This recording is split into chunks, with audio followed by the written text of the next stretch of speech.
Hello everyone, welcome to this week's video, episode, blog, vlog, and all of the above. There is a lot going on astrologically, as always. We have a couple planets in retrograde. I think they're all like in the sign of Aries, or starting in the sign of Aries, so a lot of fire and passion coming through to us last night. And for the next night, we're having the full moon energy. Full moon was in Capricorn, and for all those seeds that we planted in the new moon in Capricorn, things are getting rolling. Personally, I have been going through a lot of transition, a lot of getting back to myself. I am slowly getting closer to the 2-year mark, which is the mark for mothers to really like get their hormones starting to get back to normal, if there's ever a normal, right? But we start regulating a lot within us internally. A lot more of ourselves is coming back through. We're starting to figure out new routines, so I'm starting to get like back into that phase of my life, starting to really look into self-care and self-improvement. And man, the past 2 months, while yes has been a struggle, like financially and physically, mentally, emotionally, as far as like growth and evolution and moving forward in my new chapter, this past week and like leading up to this full moon really like accumulated into let's see, one of my really good friends from back in the day used to say this all the time: getyourlife.com. And that's essentially what's going on.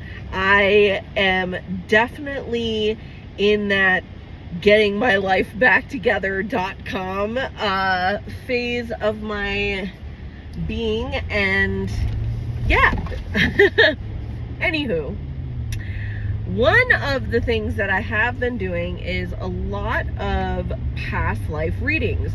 I not only want to heal a lot of the things from my present life, but I really am trying to dive into and like figure out clues to what I did or didn't do, or didn't achieve in past lives, or what I was put on this realm to do. And I have had past life readings for myself, past life readings from other readers. I've talked about past life readings, I think, in my podcast and in my blog, actually. But I have gotten over the years so many of them, and I love doing them every time, because every time it's different. I am a very old soul. And for anybody that doesn't know what old soul and new soul is, a new soul is somebody that was born into existence and is starting their eternal life, is starting their journey. You could become a new soul and be incarnated into a human or an animal. You could be an old soul and be incarnated into everything, which leads into this video. In my belief and my practice and in my studies, I am definitely an old soul through Reiki and through past life readings and through just readings in general, meditations. I have been on different planets. I have been in different galaxies. I have definitely come to Earth more than once. I have been important characters. I have been side characters. I have been just regular people.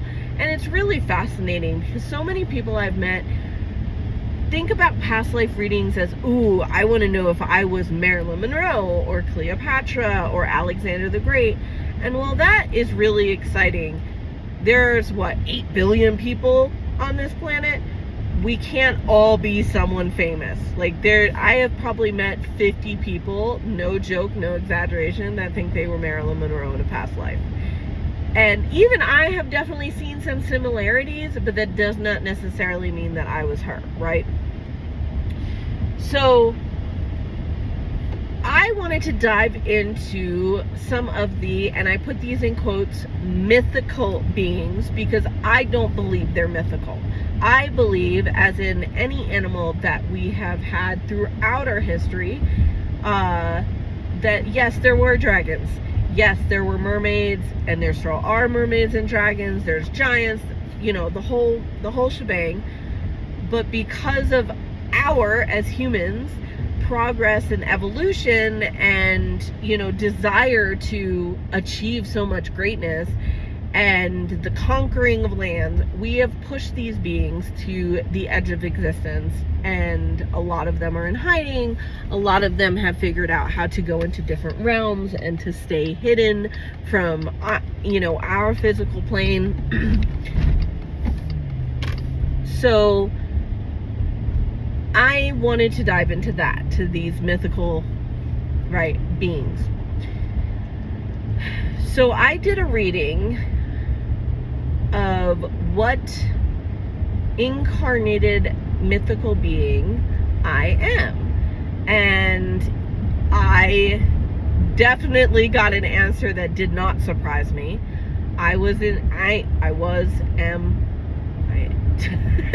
An incarnated mermaid. Makes complete sense. I, you know, have a depth of emotion that a lot of people don't, and, you know, that has definitely been in toxic sides for myself before growth and healing, and I have been, you know, positively emotional. I get recharged in water. I just instinctually know how to swim. Like, there's a lot of things, you know, singing and ocean connection, storm connection. The way that I swim, I was always told that I wasn't supposed to swim like a mermaid, and I have always swam with my legs together, and I have learned to swim like a mermaid just from a kid, and it just came natural to me, more than, you know, flailing my arms and my legs. I grew up in South Florida for a long time, and just always had a connection to the ocean and water. I connect to water on such an emotional level. I can talk to sea creatures. You know, I mean, I could go on and on. When I say I was so excited to find this out, it was literally the kid in me was like, oh my God, oh my God. I love mermaids.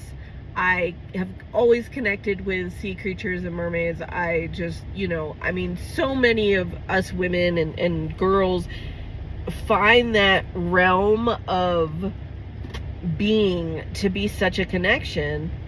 And I think that that's what happened to a lot of mermaids. Like I said, a lot of mythical creatures were pushed to the edge of existence, where a lot of mermaids reincarnated and incarnated themselves into humans to just survive and be in this world. So another, like, way to see yourself as an incarnated animal, you know, or an incarnated mythical being, right? I have a very, very good friend that I call my play big brother. I've known him for almost 30 years, and he is definitely an incarnated dragon. I mean, he is the epitome of dragon. Like, so smart, you know, very handsome, very, you know, business savvy, and powerful, and strength and leadership. I mean, he had just the whole shebang, right? So, you know, that's another mythical being. There's phoenixes, and there's water serpents. I mean, fire serpent, everything. And I mean, my husband is an incarnated, like, earth serpent, in Eastern astrology, and it's very similar to, like, a dragon. And it's, you know, you can see it with his connection to earth, with his, you know, modes of hibernation, with his strength for healing and advice giving and groundedness. He is very, very much an earth serpent, right? So think of all of the traits and things that you have always found a connection to these mythical creatures and beings, whether, you know, animal or an elemental or, you know, a mermaid, you know, a fairy. Think of all these similarities and write them down, journal about it, meditate about it. Ask your, you know, ask the universe, ask your goddesses and gods, ask your God, whoever you attest to, you know, hey, send me signs, get a past life reading. I do these too. If you know, have questions, I do past life readings. Message me, email me. I love helping people find out their past lives. It's so much fun. But take a moment, sit with yourself, and journal about what mythical being you think you're incarnated as. I'll see you next time, guys. Have a great one.